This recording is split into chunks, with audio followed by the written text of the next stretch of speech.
Fala pessoal da internet, tudo beleza com vocês? Eu sou o Lucas Soares e sejam todos bem-vindos ao canal Instruídos na Verdade. Continuando o nosso estudo bíblico do livro do Apocalipse. Nesse vídeo a gente vai ler a carta da igreja de Pérgamo. Mas antes de começar a leitura, eu quero agradecer a todos vocês que têm acompanhado o canal Instruídos na Verdade. Deus abençoe a vida de cada um de vocês. Eu sempre tenho procurado trazer bons conteúdos para este canal. E a todos vocês que acompanham, muito obrigado. E a você que não é inscrito, se inscreve, ative as notificações para receber todos os vídeos do canal Instruídos na Verdade. Tá certo? Muito obrigado, que Deus abençoe a todos vocês. Bom, carta à igreja de Pérgamo, Apocalipse, capítulo 2, versículo 12 em diante. Ao anjo da igreja em Pérgamo escreve: essas coisas diz aquele que tem espada afiada de 2 gumes. Conheço o lugar em que habitas, onde está o trono de Satanás, e que conservas o meu nome, e não negaste a minha fé, ainda nos dias de Antipas, minha testemunha, meu fiel, o qual foi morto entre vós, onde Satanás habita. Tenho, todavia, contra ti algumas coisas, pois tens aí os que sustentam a doutrina de Balaão, o qual ensinava Balaque a armar ciladas diante dos filhos de Israel, para comerem coisas sacrificadas aos ídolos e praticarem a prostituição. Outros sim, também tu tens os que da mesma forma sustentam a doutrina dos Nicolaítas. Portanto, arrepende-te, e senão venho a ti sem demora, e contra eles pelejarei com a espada da minha boca. Quem tem ouvidos, ouça o que o Espírito diz às igrejas. Ao vencedor dar-lhe-ei do maná escondido, bem como lhe darei uma pedrinha branca, e sobre essa pedrinha escrito um novo nome, o qual ninguém conhece, exceto aquele que o recebe. Bom, ao anjo da igreja que está em Pérgamo, escreve: essas coisas diz aquele que tem a espada afiada de 2 gumes. Esta é uma referência a Apocalipse 1,16, que diz: e da boca saía-lhe uma afiada espada de 2 gumes. Bom, em Efésios 6,17 é uma referência de que a espada do Espírito é a palavra de Deus. E em Hebreus 4,12 há uma referência sobre a palavra de Deus como sendo ela viva e eficaz, e mais cortante que uma espada de 2 gumes, e que ela penetra até o ponto de dividir a alma e espírito, juntas e medulas, e é apta para discernir os pensamentos e propósitos do coração. Jesus, ele conhecia e conhece os desígnios e pensamentos de todos os crentes por meio da sua palavra. A Bíblia Sagrada é a espada de Jesus Cristo. Conheço o lugar em que habitas, onde está o trono de Satanás. Trono de Satanás, significando que ali há um domínio de Satanás, ou seja, as forças de Satanás, elas operam naquele lugar. Então o lugar onde essa igreja se encontrava, ali era conhecido como o trono de Satanás, ou seja, Satanás exercia grande influência naquele lugar onde a igreja estava. 3 aprovações que Jesus Cristo encontrou nessa igreja. Obras, não negaram o nome de Cristo e não negaram a fé. É possível um cristão negar o nome de Cristo e negar a fé? Sim. Do contrário, essa afirmação não precisaria estar aqui. Então, um cristão ele pode negar o nome de Cristo e pode negar a fé. O que indica que essa igreja passar por perseguição, no qual eles poderiam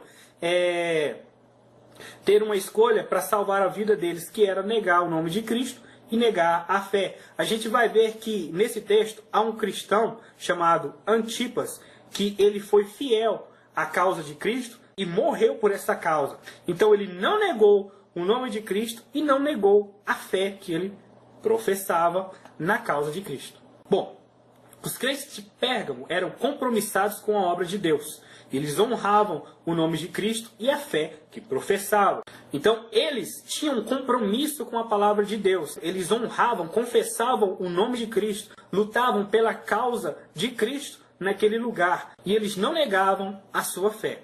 E hoje, nós crentes, como tem sido o nosso compromisso com a obra de Deus? De fato, como é que tem sido o nosso compromisso com as coisas de Deus nos dias de hoje? Será que tem sido como os cristãos de Pérgamo? Nós temos trabalhado na obra de Deus como os cristãos em Pérgamo trabalhavam. Nós temos honrado o nome de Cristo, não só confessando o nome de Cristo diante dos homens, mas também com os nossos atos. A palavra de Deus é a que discerne todos os desígnios do coração do homem. Será que os desígnios do nosso coração têm sido em prol da obra de Deus? Ou apenas temos dito da boca para fora o nome de Cristo, a nossa fé que a gente tem nele, e com o nosso íntimo, o nosso coração, a gente tem demonstrado outras coisas. Hoje, da mesma forma, enfrentamos os mesmos problemas daquela igreja. Satanás tem usado a sua influência e levado muitos à perdição. De que maneira? Por meio da mentira, falsas doutrinas, falsos ensinos, falsos mestres, falsos profetas, que arrastam a muitos com palavras aparentemente boas, palavras que agradam a carne, ou seja, aquilo que ela deseja. Como eu falei, nós, com os nossos atos, nós temos confessado o nome de Cristo e confessado a nossa fé diante dos homens, ou os nossos atos são totalmente contrários à palavra de Deus. Então, é possível um cristão negar o nome de Cristo e negar a fé também com seus atos. Não é só confessando, com a boca, não. É com seus atos. Então, os nossos atos, eles podem também fazer com que neguemos o nome de Cristo. Antipas, um cristão desconhecido, ficou famoso por seu martírio pela causa de Cristo. Eu pesquisei e há uma tradição que afirma que ele era o bispo de Pérgamo e que morreu quando foi trancado dentro de um touro de metal. E embaixo do touro foi acesa uma fogueira. Mas tudo que a gente sabe acerca desse cristão é o que a Bíblia nos informa. Então esse homem, ele morreu pela causa de Cristo. É um homem que confessou verdadeiramente o nome de Cristo e a fé em Cristo Jesus. Porque mesmo diante dessa brutalidade que foi a sua morte, porque ele foi morto em Pérgamo, então mesmo diante disso tudo, ele não negou o nome de Cristo, antes confessou e não negou a sua fé, antes ele foi até o fim pela causa de Cristo. Tenho, todavia, contra ti algumas coisas, pois tem aí os que sustentam a doutrina de Balaão, o qual ensinava Balaque a armar ciladas diante dos filhos de Israel para comerem coisas sacrificadas aos ídolos e praticarem a prostituição. Outro sim também tu tens os que da mesma forma sustentam a doutrina dos nicolaítas. São 4 reprovações que Jesus Cristo encontrou, que era seguir a doutrina de Balaão, comer dos sacrifícios oferecidos aos ídolos, prostituir-se e seguir a doutrina dos nicolaítas.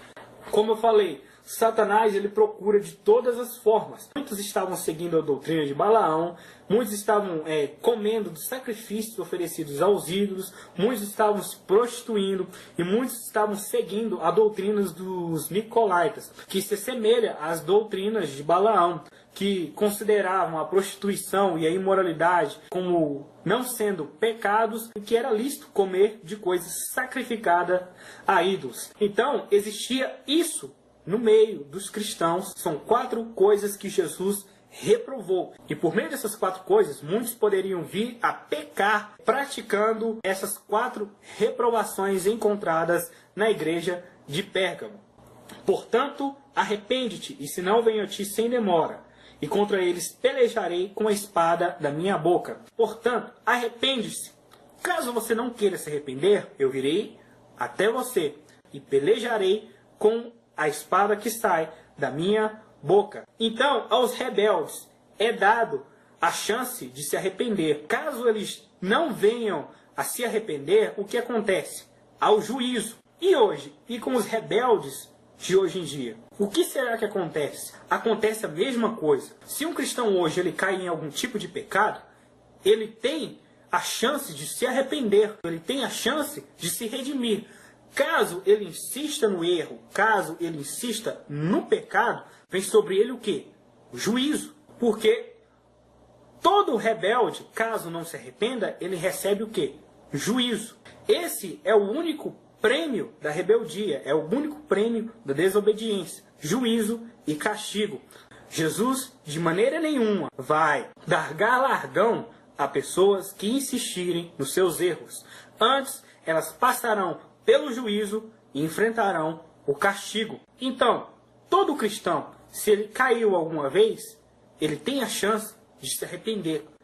E se ele quer vencer como essas igrejas, se ele quer ganhar a sua salvação, se ele quer ganhar a vida eterna, ele deve procurar arrepender-se e abandonar todo o erro, abandonar todo o pecado. Quem tem ouvidos, ouça o que o Espírito diz às igrejas. Ao vencedor dar-lhe-ei do maná escondido, bem como lhe darei uma pedrinha branca, e sobre essa pedrinha escrito um novo nome, o qual ninguém conhece, exceto aquele que o recebe. A pedrinha branca é a pedrinha do vencedor. Antigamente, quando um juiz julgava algum caso, ele utilizava duas pedras na hora da sentença. Uma pedra branca e uma pedra preta. Se ele desse ao réu uma pedra branca, significava que ele seria perdoado. E se ele desse ao réu uma pedra preta, significava que ele seria condenado. Então, a pedrinha branca é a pedrinha do vencedor. Aquele que vence todo pecado, toda tribulação, toda perseguição, rejeita tudo que é contrário à palavra de Deus e anda segundo a palavra de Deus, obedecendo a Deus, esse vai receber a pedra branca com seu novo nome. A pedra branca também é a pedra do perdão, o que significa que nós somos dignos de perdão. Nós, todas as vezes que olhamos para dentro de nós e vemos que muitas das vezes a nossa natureza é pecaminosa e que essa condição não é uma condição boa para todos nós, a gente tem a chance do quê? De arrependimento. Toda vez que a gente chega até a Jesus Cristo, arrependido dos nossos pecados, a gente alcança o quê? Perdão. Então, essa pedrinha branca significa o nosso perdão. Jesus Cristo, ele nos perdoou de todos os nossos pecados, de toda a nossa culpa. Ele nos lavou no seu sangue. Então, nós somos perdoados, porque Jesus Cristo nos perdoou.